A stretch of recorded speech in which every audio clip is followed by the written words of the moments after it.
Merci d'abord Bertrand. Je me sens honoré de faire une conférence plénière. Et en fait, c'est ma première conférence plénière, donc je trouve qu'il faut le dire quand c'est la première fois. Donc merci Bertrand.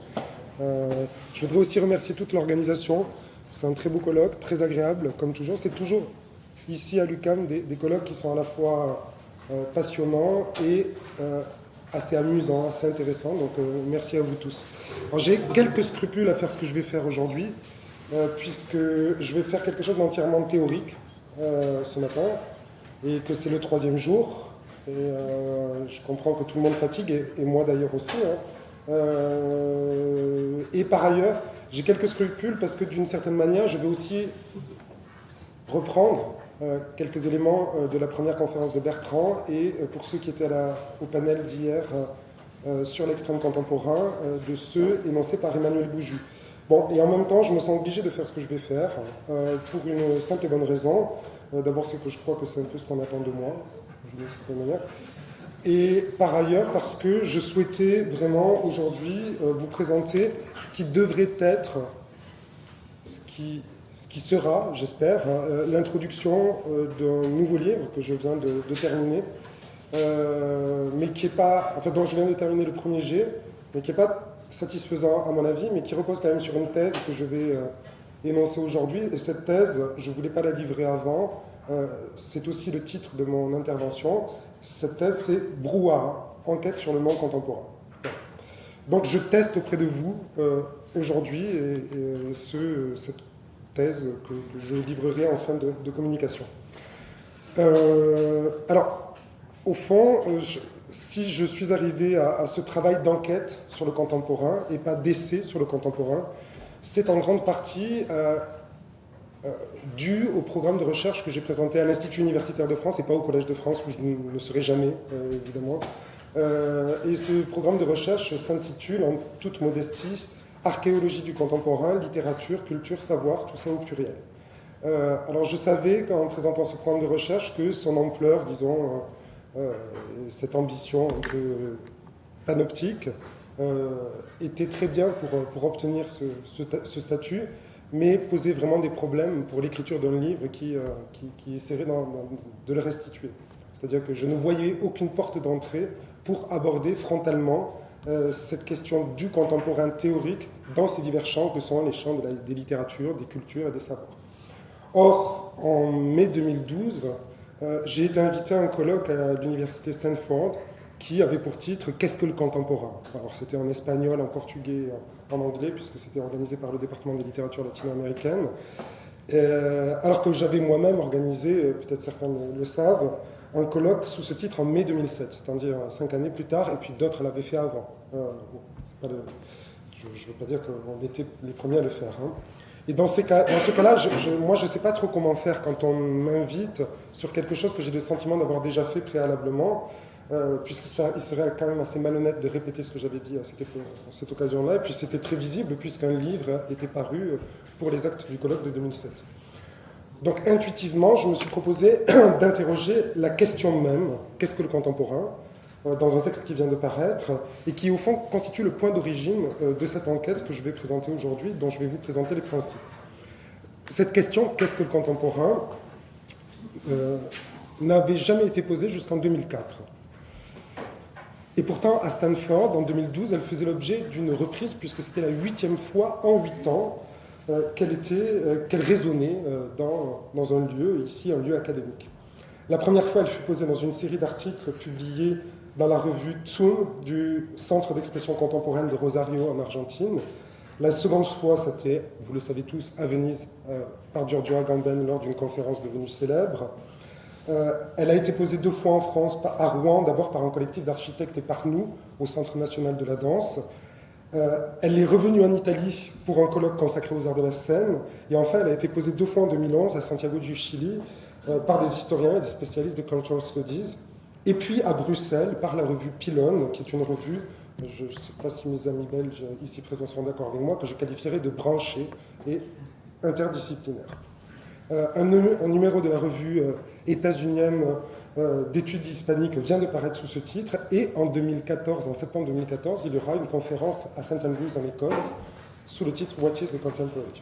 Bref, cette série irrésolue nous dit deux choses qui peuvent paraître contradictoires. D'une part, à mon avis, elle marque la fin d'un processus de substantivation, puisque contemporain n'est plus un simple adjectif qui qualifie des sujets, des objets ou une époque, un adjectif dont on a pendant longtemps moqué le manque d'épaisseur et de consistance, et je me suis aperçu que moi-même je l'avais fait, puisque Bertrand citait une phrase où je disais que c'était un mot de faible intensité, et puis maintenant je trouve que c'est pas tellement de faible intensité, mais bon, j'espère que ma conférence aujourd'hui le montrera. C'est donc un substantif, le contemporain, dont on interroge la substance, avec le sentiment intuitif, évidemment, qu'elle nous concerne collectivement. D'autre part, si cette série marque la fin d'un processus de substantivation, il faut néanmoins remarquer, vous l'avez vu, que c'est une fin sans fin. C'est une fin, sinon inachevable, du moins inachevée, puisque ce qui frappe, c'est la reprise exacte de la même formule questionnante qui signale l'échec de toute détermination univoque. Et moi, je suis encore étonné qu'on m'invite à des colloques sur le qu'est-ce que le contemporain, comme je le ferai à St. Andrews, en Écosse, en septembre. Mais ça me fait très plaisir d'y aller, et je dirais à quel point c'est normal que cette série soit sans fin tout à l'heure. Le contemporain, à la différence d'autres catégories, n'avait jusqu'alors jamais fait l'objet d'un phénomène d'interrogation massive. Bien sûr, l'art contemporain, la danse contemporaine, la musique contemporaine ont suscité des débats passionnés, mais au fond, ce n'était pas le contemporain qui était questionné, c'était le substantif qu'il qualifiait, l'art, la danse, la musique. La notion, la catégorie, le concept se sont donc imposés sans être interrogés, comme s'il était naturel qu'ils soient désormais là. Il y a donc un contraste saisissant entre cette période relativement longue, pas celle que j'ai donnée, précisément, pas celle de 2004 à 2014, mais celle qui précède, une période relativement longue durant laquelle le contemporain, le non-contemporain, s'est imposé à l'abri de débats beaucoup plus bruyants, et cette série récente de questions qui portent sur son identité. Des débats beaucoup plus bruyants, comme celui du postmoderne, par exemple. Un débat très bruyant qui finalement ne débouche plus sur rien, et à côté ce contemporain qui s'installe progressivement sans être véritablement interrogé et qui tout d'un coup est là et qu'on doit entreprendre de penser.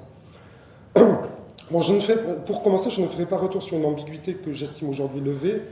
Si pendant des siècles, puisque c'est un mot multiséculaire, le contemporain s'est contenté de signifier la coprésence au temps qui passe, condamné à en subir la fugacité, et à ne rien signifier de plus qu'une forme d'actualité réduite à l'éphémère, il s'est depuis peu inscrit, et le mot inscrit est important, comme qualificatif au frontispice de musée, comme titre de cours, de fonction et de spécialités universitaires. Nous sommes plusieurs ici à être professeurs de littérature contemporaine. En France, je crois bien que c'est Bruno qui l'a été le premier. Mais je ne voudrais pas dire de bêtises, je crois que c'est ça. Non ? On verra plus tard. Donc, il dialogue, ce mot contemporain, avec d'autres catégories classiques, antiques, modernes, qui sont a priori considérées comme sérieuses ou du moins consistantes. À la différence, par exemple, du postmoderne, à nouveau, qui n'a jamais fait l'objet d'une inscription institutionnelle disciplinaire, sinon à la marge, avec des musées d'art postmoderne qui sont plutôt des installations d'artistes. Et moi, je n'ai jamais rencontré de professeur d'histoire postmoderne. Mais bon, peut-être qu'il en existe.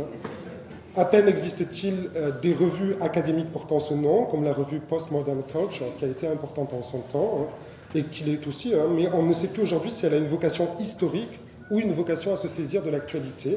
Significativement, du reste, pour fêter ses 20 ans, cette revue organisa en octobre 2010 un colloque intitulé Culture After Postmodern Culture. Donc on se situe dans l'après de la culture postmoderne pour cette revue.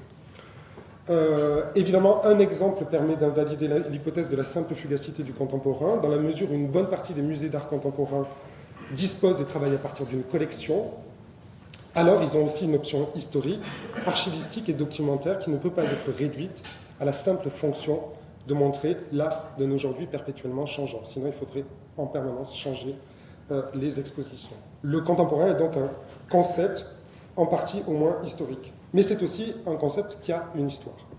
Alors, c'est ce que j'avais essayé de montrer dans l'article introductif au volume Qu'est-ce que le contemporain, dont je ne vais pas supposer a priori que tout le monde l'a lu, et que je veux critiquer, mais pour le critiquer, je veux en rappeler les éléments essentiels. Donc j'avais dans cet article, dans cette introduction, tenté de rappeler l'apparition et l'imposition du mot contemporain dans un certain nombre de champs. Et malgré tout, même si je vais critiquer ce que j'ai fait, mes préventions étaient réelles puisque je tentais de retracer l'histoire d'un mot, conscient qu'on ne peut historiciser qu'à partir des usages lexicaux. Et mes préventions étaient aussi réelles, même si je ne l'ai pas suffisamment affirmé à ce moment-là, puisque j'inscrivais très modestement ma recherche à la suite de celle de Hans Robert Jauss sur l'apparition et les métamorphoses du mot modernité dans cet article que vous devez connaître, hein, qui est... en référence, j'ai que sa traduction, sa version originale et sa traduction anglaise, mais c'est dans l'esthétique de la réception, hein, en français. Donc d'une certaine manière, cette étude qui était guidée par l'hypothèse selon laquelle le contemporain est une catégorie esthétique, ce qu'on peut discuter, hein, mais c'est aussi une catégorie esthétique, aurait pu s'appeler, plagiant le titre de celle de Jauss, le contemporain dans la tradition esthétique et la conscience d'aujourd'hui.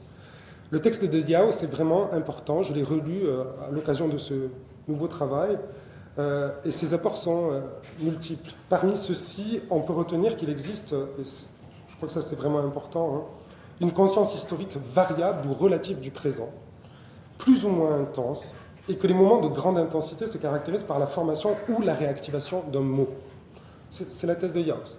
Chaque fois qu'il y a un moment d'intensification de la pensée du présent, on utilise, on forge ou on réactive un nouveau mot. Et le degré d'intensité peut se mesurer, et ça Jauss ne le dit pas, mais c'est tellement clair dans son étude, ce degré d'intensité peut se mesurer par l'activation ou l'utilisation d'un mot qui relève lui-même de la temporalité. Parmi ceux-ci, antique, ancien, renaissance, moderne, modernité sont tous des termes qui relèvent de la temporalité. Et si on suit Jauss, ces moments sont plutôt rares. Ils signalent la formation d'une identité historique. Qu'est-ce que ça veut dire une identité historique? C'est la cristallisation, un moment où expérience esthétique, expérience politique et expérience historique se cristallisent dans un mot. Le contemporain substantivé, devenu substantif, puisque c'était le premier titre que j'avais donné, hein, le nom contemporain, le substantif contemporain, répond à tous ces critères, puisque c'est un mot qui est construit sur un mot qui relève de la temporalité historique. Il signale un moment de grande intensité dans la conscience historique du présent. Il devient donc nécessaire de comprendre ce qu'il nous dit.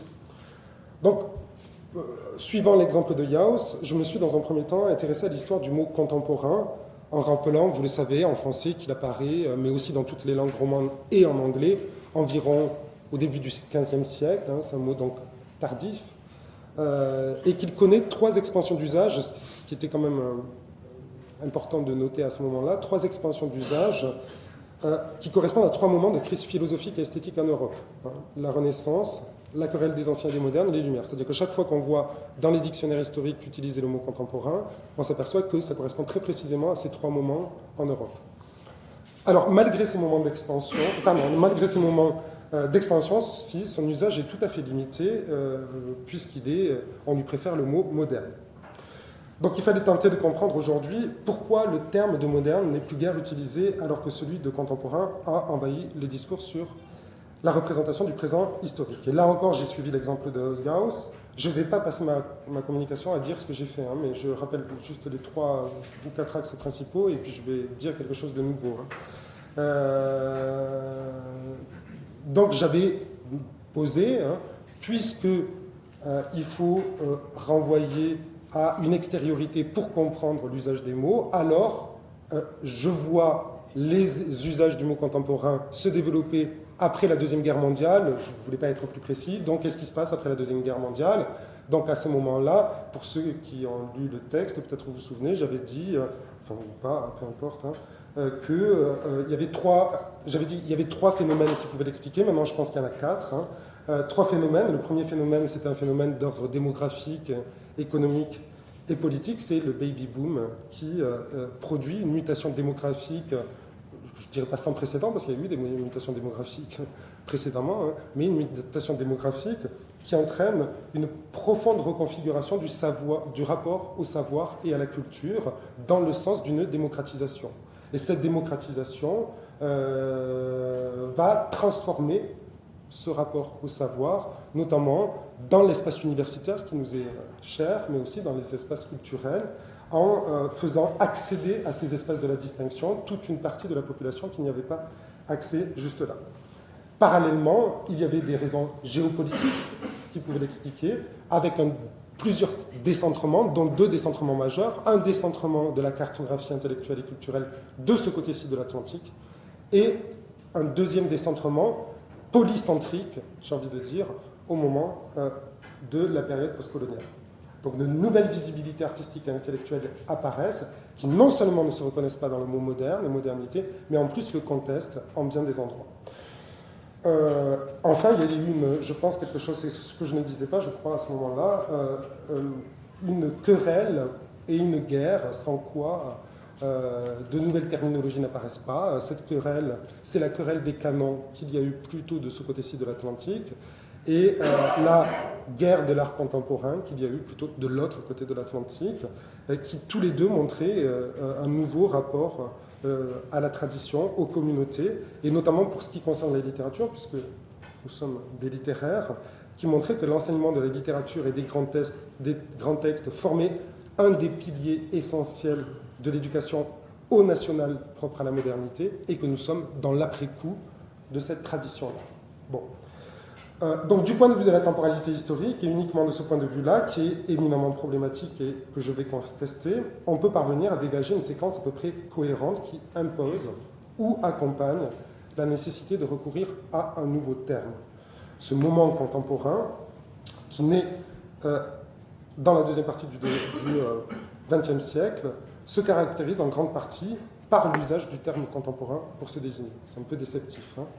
Mais ce terme n'est pas vide de sens, il marque une série de transformations. Bon, voilà, ça c'était le principe de l'article de 2010.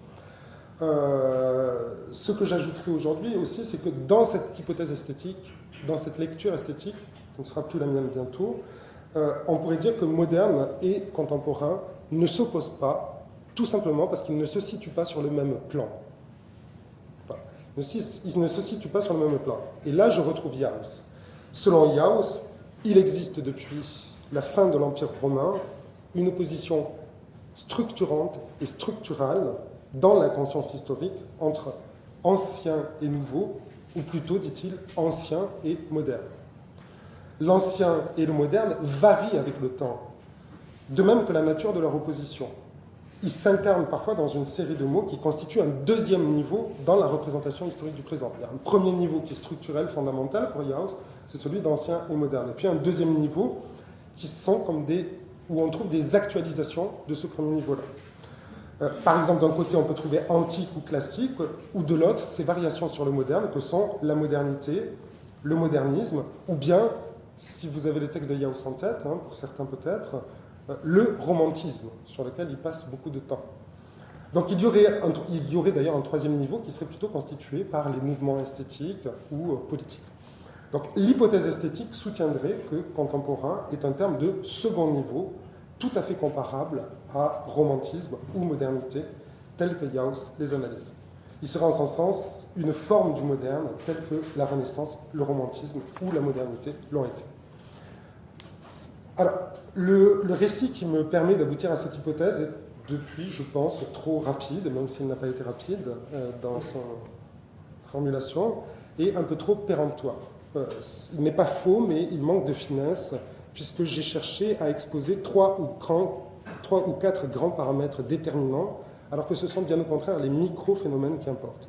C'est donc moins une histoire du contemporain, que je donnais à lire dans ce texte de 2010, qu'un récit, c'est-à-dire la moins actuelle et la moins contemporaine, peut-être, des approches en sciences humaines.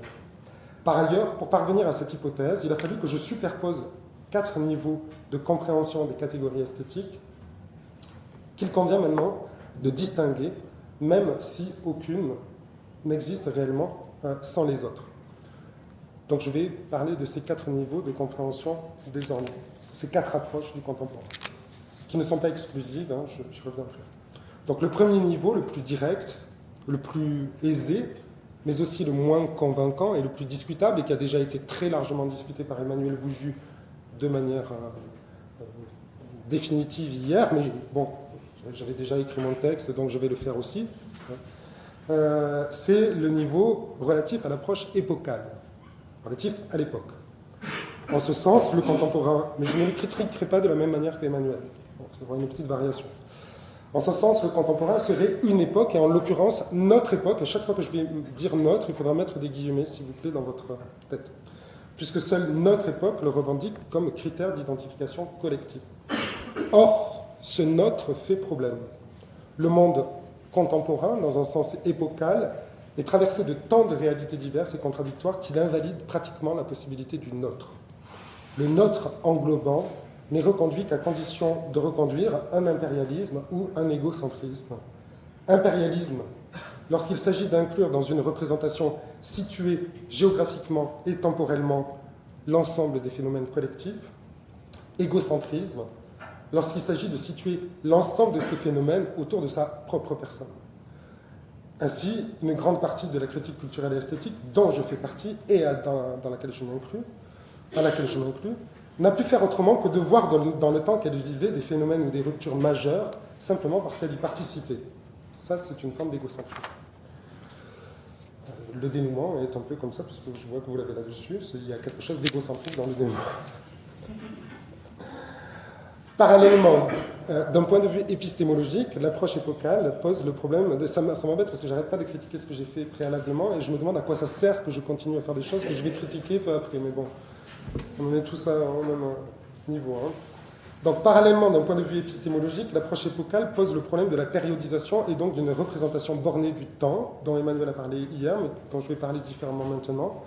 Mais une expérience devrait nous encourager à nous méfier de la périodisation, puisqu'une discipline à vocation historique, pas la moindre, puisqu'il s'agit de l'histoire elle-même, a plus massivement que les autres fait usage de la catégorie de contemporain. Dans la représentation traditionnelle, 19e-iste, fin 19e, disons, qu'elle donne du temps historique, qui est déjà sujette à de très nombreuses et très anciennes critiques internes. Elle convoque l'histoire, 4 larges périodes, l'histoire ancienne, l'histoire médiévale, l'histoire moderne, l'histoire contemporaine. Or, pour cette dernière, se posait le problème de ces deux bornes, où commençait-elle, où finissait-elle, et du reste, finissait-elle. Quelles que furent les solutions envisagées, toutes étaient mauvaises. Et un historien a dernièrement fait un peu un bilan de ces solutions, Henri Rousseau, et effectivement, absolument, toutes étaient mauvaises. D'une part parce que le premier réflexe a été de borner selon les histoires nationales, avec pour début de la période contemporaine, je vous le donne en mille, très souvent 1789, mais parfois 1914, parfois 1917, en Russie, hein, c'est clairement ça que fait l'historiographie, très souvent 1945, de ce côté-ci plutôt de l'Atlantique. Donc le contemporain commence soit en 1789, soit en 1945. Débrouillez-vous avec ça. On retrouve en un sens l'égocentrisme.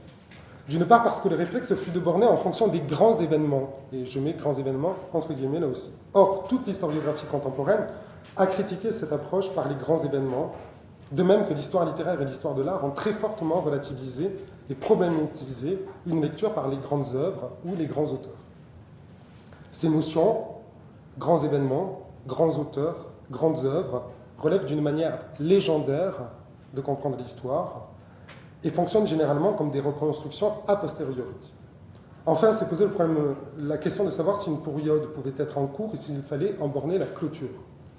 Pour y répondre, il fallut dégager une 5e période, l'histoire du temps présent, qui, même si elle problématise l'ensemble de cette représentation séquentielle, ne s'en extrait pas vraiment. Conséquence, si on suit l'exemple de l'histoire, la période contemporaine appartient au passé. Conséquence aussi, ce modèle n'a pas été structurant pour l'ensemble des disciplines, puisque aucune science humaine ou sociale ne l'a vraiment repris, à part l'histoire de l'art dans sa version la plus ancienne, dans sa version inféodée complètement à l'histoire. En revanche, l'approche épocale, c'est pour ça qu'il ne faut pas la rejeter complètement non plus, je pense de la même manière qu'Emmanuel aussi, est si solidement ancrée dans l'histoire des représentations, que l'on pense à ses précédentes variations sous la forme de cycles ou d'âges, bien que problématisée, qu'elle continue à hanter notre représentation du temps et donc du contemporain. C'est d'ailleurs ce que j'ai fait en travaillant sur l'après-Seconde Guerre mondiale tout à l'heure, précédemment. Une deuxième approche peut être qualifiée de modale, et là je reprends les catégories de Vincent Descombes. Mais je ne comprends pas modale de la même manière que lui. Donc je reprends le même mot, qui me semble un très bon mot, mais pas sa définition. Donc une deuxième approche peut être qualifiée de modale. Le contemporain est un rapport au temps historique, c'est un mode d'être au temps. Il est ainsi transhistorique. il y eut autant de contemporains que de moments historiques qui furent tour à tour contemporains. Le contemporain désigne ainsi un rapport au temps, à l'histoire et à l'actualité, quelles que soient les époques. Il suffit de rappeler, comme on le fait parfois, que tel ou tel peintre classique fut en son temps un contemporain pour revenir à cette évidence. Pour cette conception, il serait plus juste de parler d'ailleurs de contemporanéité que de contemporain. Si cette approche est probablement trop maximaliste, il n'y a que des contemporains. Il y a cette, si vous connaissez le livre de Benedict Anderson sur les origines de la conscience nationale, Imagine Communities, il distingue les formes de communauté en fonction de leur rapport à la simultanéité. Pour lui, il n'y a que de la simultanéité. Donc c'est une approche très maximaliste, mais pas inintéressante. Donc si cette approche est probablement trop maximaliste pour nous permettre de comprendre ce qu'est le contemporain, elle est néanmoins beaucoup plus substantielle que la première. Elle a plus de substance, puisqu'elle part de l'hypothèse qu'il existe une raison ou un ensemble de raisons qui ont conduit une collectivité... partant de l'hypothèse qu'il existe une raison ou un ensemble de raisons qui ont conduit une collectivité à se désigner par le terme de contemporain, alors l'insistance sur un mode d'être au temps sera sûrement productive. C'est-à-dire que si c'est trop large, en même temps, si on comprend le contemporain comme un mode d'être au temps, alors il suffit de comprendre ce mode d'être au temps. Voilà. Mais elle risque de tomber dans l'essentialisme si on ne lui adjoint pas deux approches qui dialoguent et ont très nettement ma faveur, au moins qu'on me porte d'entrée. C'est d'une part l'approche notionnelle, que j'avais déjà travaillé en 2010. Le contemporain est une notion, et donc comme toutes les notions, elle a fait l'objet d'une fabrique qui a sa propre histoire, et comme toutes les histoires, on peut la retracer à condition de la penser comme un événement de discours. Le contemporain, c'est un événement de discours, c'est ce que j'arriverai à montrer tout à l'heure, que je perpétue. Le contemporain résulte d'un ensemble de discours qui se croisent, se répandent, se superposent, se différencient. La quatrième approche est un sous-ensemble de la précédente, sur laquelle j'ai travaillé aussi dans le texte de 2010, donc je ne reviens pas vraiment. C'est l'approche institutionnelle, mais sur laquelle j'ai beaucoup retravaillé pour le livre que je viens de finir. C'est une porte d'entrée plus facile en raison même de sa visibilité. Les institutions sont visibles, et donc faire l'histoire de ces institutions est relativement simple. Par exemple, la multiplication de bâtiments qui portent le mot contemporain, comme le musée d'art contemporain de Montréal, dans leur pierre, la multiplication de ces bâtiments sur l'ensemble de la planète, c'est ça qui est important, enfin presque sur l'ensemble de la planète, nous fait mieux comprendre comment se constitue un imaginaire du contemporain et quelle forme il prend. Donc ces quatre approches, épocale, modèle, institutionnelle, notionnelle, auxquelles il convient d'ajouter la première hypothèse, qui était une hypothèse esthétique, ne sont pas exclusives, se relaient, se superposent, et la difficulté, c'est de les tenir ensemble. C'est-à-dire qu'il n'y en a aucune à rejeter, elle ne porte pas sur le même plan, mais lorsqu'on dit contemporain, nous évoquons au moins cette hypothèse et ces quatre compréhensions. Donc un récit, quatre approches, plusieurs hypothèses, j'ai conscience que ça fait déjà beaucoup, d'autant qu'aucune ne nous dit vraiment pourquoi ce terme s'est imposé, comment il agit, comment il nous agit et comment nous l'agissons. Voilà. Car si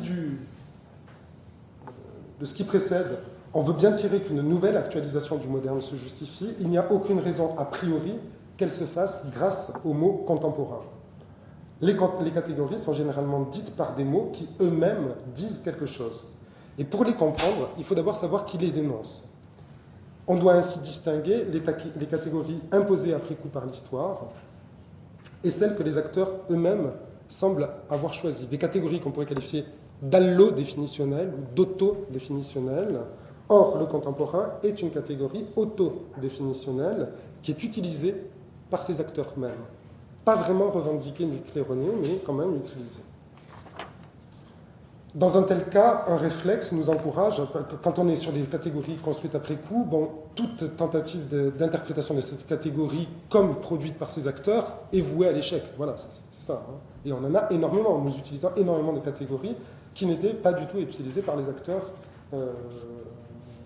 de ces phénomènes. Mais là, on peut penser que l'utilisation de cette catégorie produit du sens, puisque nous l'utilisons nous-mêmes.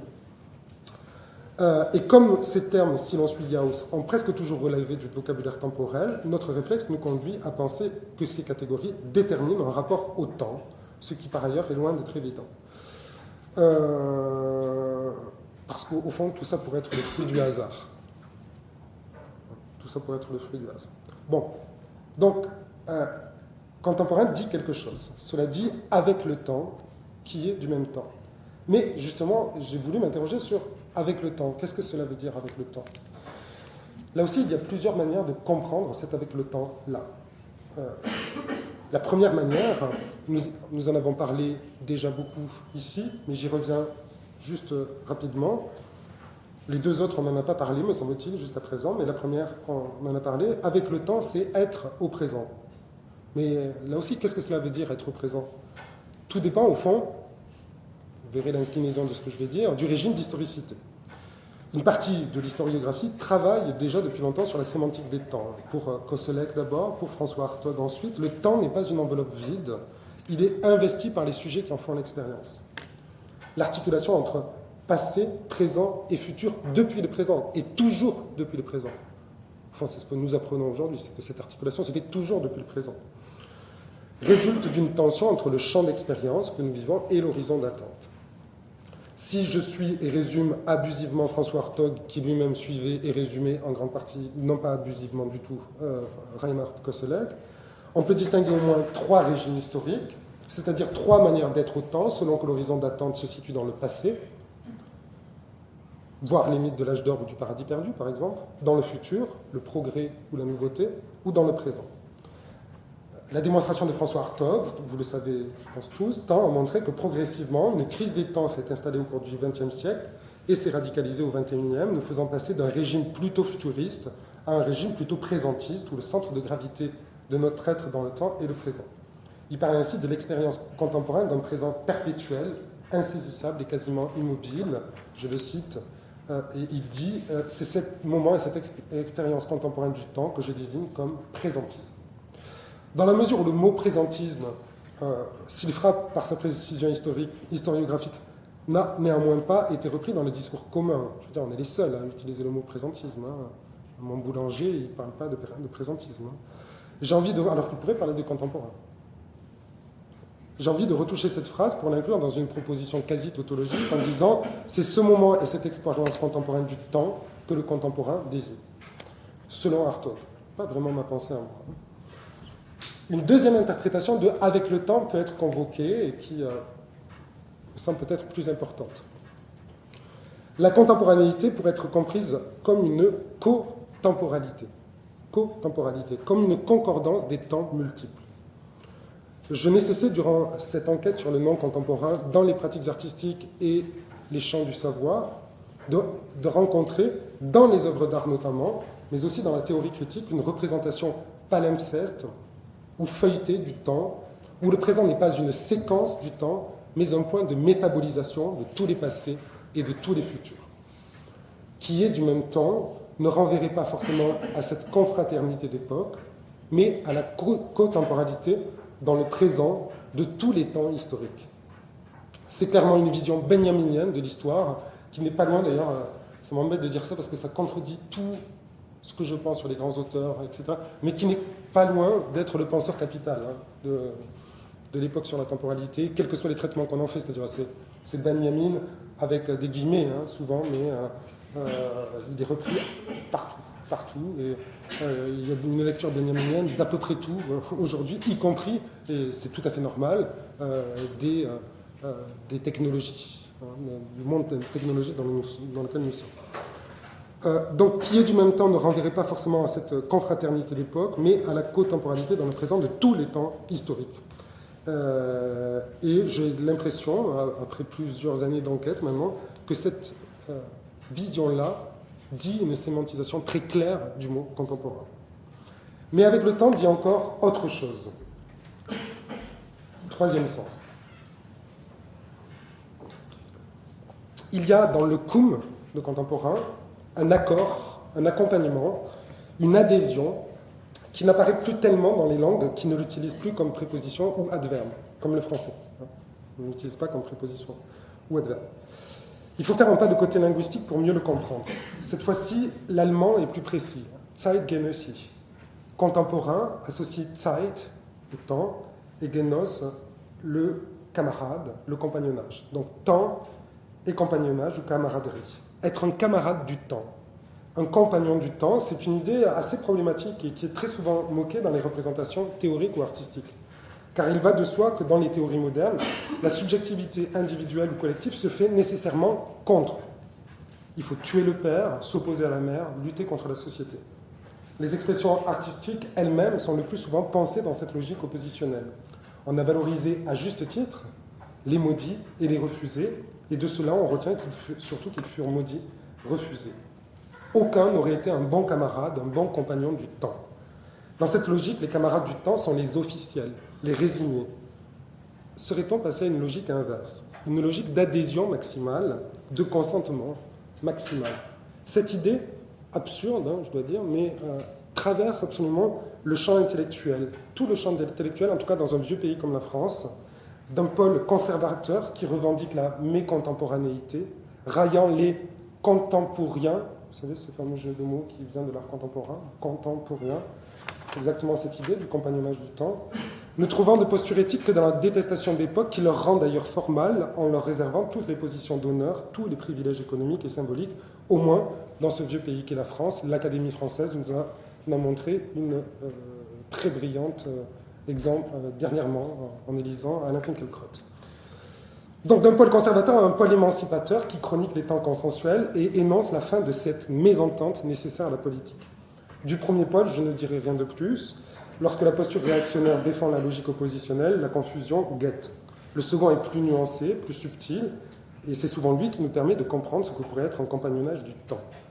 Mais la plus exacte formulation de ce compagnonnage, je l'ai trouvée dans un texte littéraire, ou plutôt une sorte d'art poétique, de l'écrivaine Emmanuelle Pirer, que j'aime énormément, et dont j'aime énormément ce texte, qui s'intitule « Fiction documentaire », qui était paru dans le premier volume de Devenir du roman.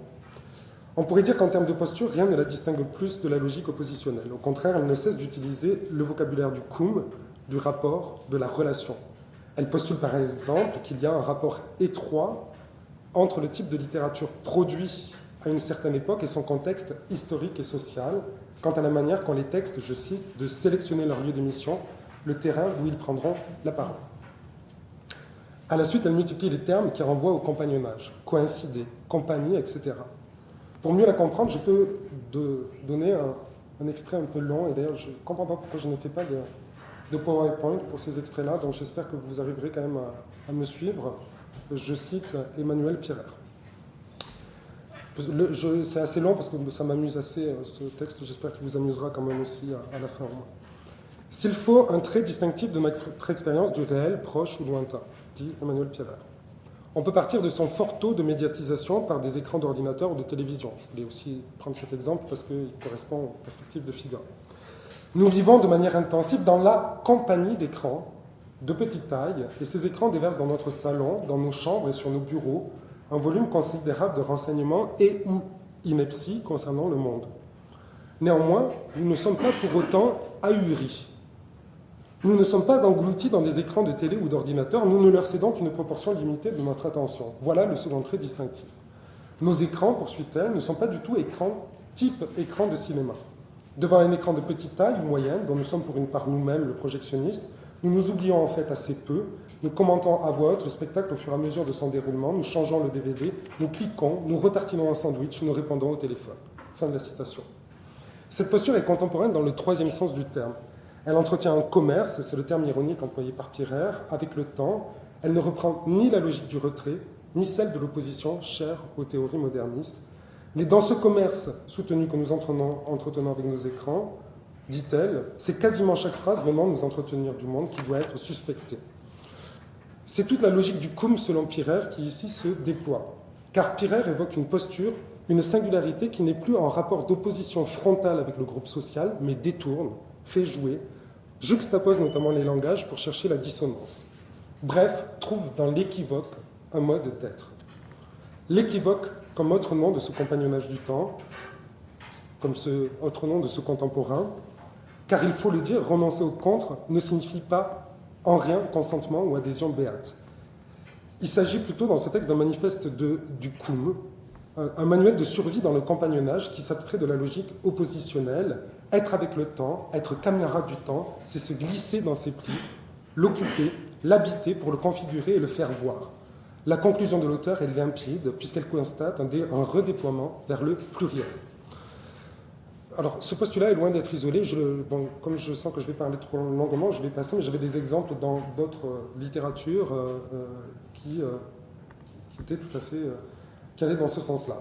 Mais simplement, je voudrais dire qu'il y a aussi dans cette posture et dans cette pratique quelque chose du compositionnisme, autre terme fondé sur le cum, cher à Bruno Latour, qui en a écrit le manifeste. Compositionnisme, qui d'une part se distingue de la logique oppositionnelle, et d'autre part formule une des très rares propositions de sortie de la modernité et du bonheur.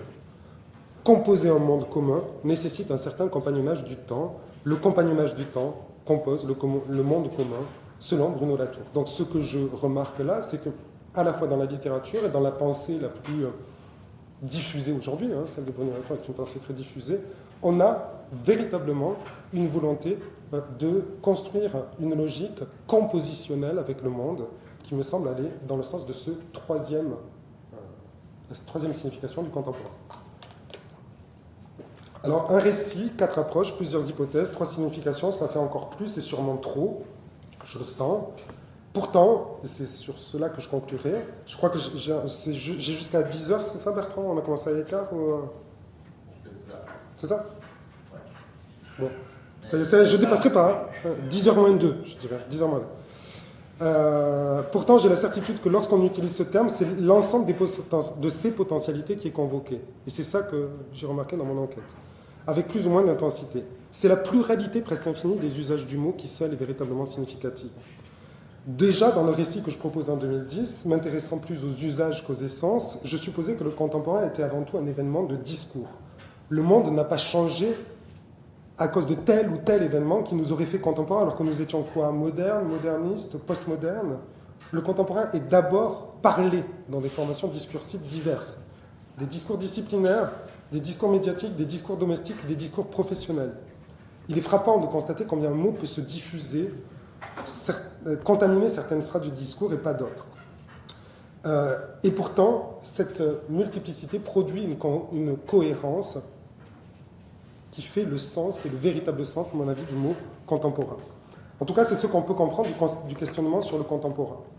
Aucune contribution à ce débat notionnel, pas même celle de Giorgio Agamben, n'a paru suffisamment consistante pour s'imposer.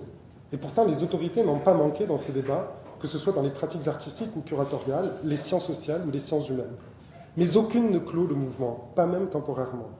On imagine mal, pour prendre un exemple récent et bien peu autoritaire, tel collectif écrire « Qu'est-ce que la philosophie ?»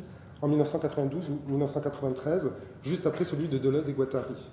Qu'on le veuille ou non, par leur entreprise même, Deleuze et Guattari, peut-être même parce qu'ils étaient Deleuze et Guattari, ont fixé les termes du débat sur la question. Mais c'était, semble-t-il, la dernière fois. Les règles ont depuis profondément évolué. Il serait malvenu de croire, dans ces conditions, que la réponse à la question « Qu'est-ce que le contemporain ?» et c'est au fond ma thèse, est encore manquante, en attente de son exégète, de son expert ou de son prophète.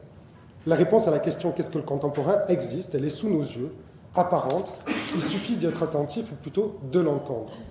Elle réside précisément dans cette multiplicité irrésolue, dans ce brouhaha qui résonne à travers le monde et grâce auquel ceux qui en apparence ne dialoguent pas finissent par le faire.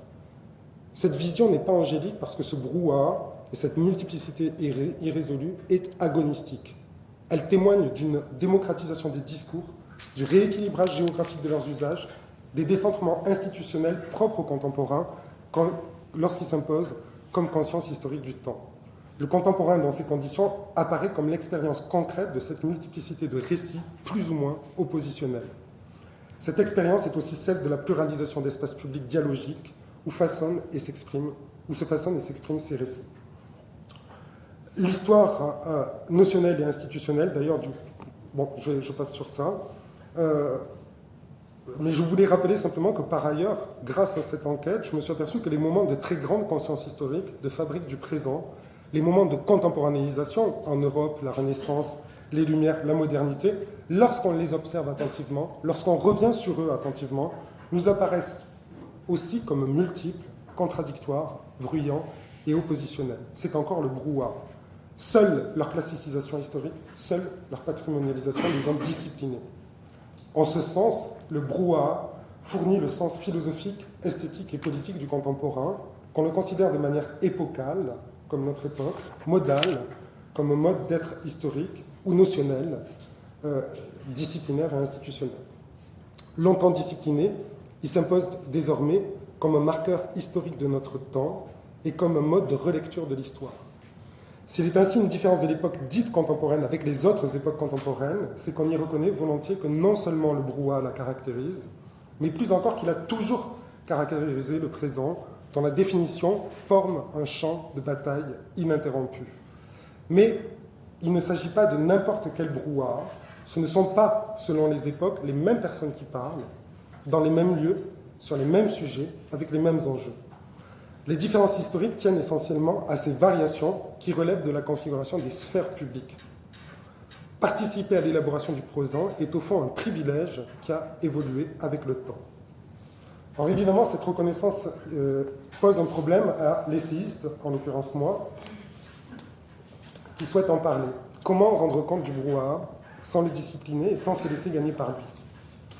Car si je rejette les récits trop coordonnés, il me paraît impossible d'aborder cette multiplicité de fronts et encore plus impossible de la faire voir, entendre, percevoir ou comprendre. La multiplicité exige une stratégie. Je pensais vous parler de cette stratégie, mais je propose de finir sur ce terme et de vous remercier.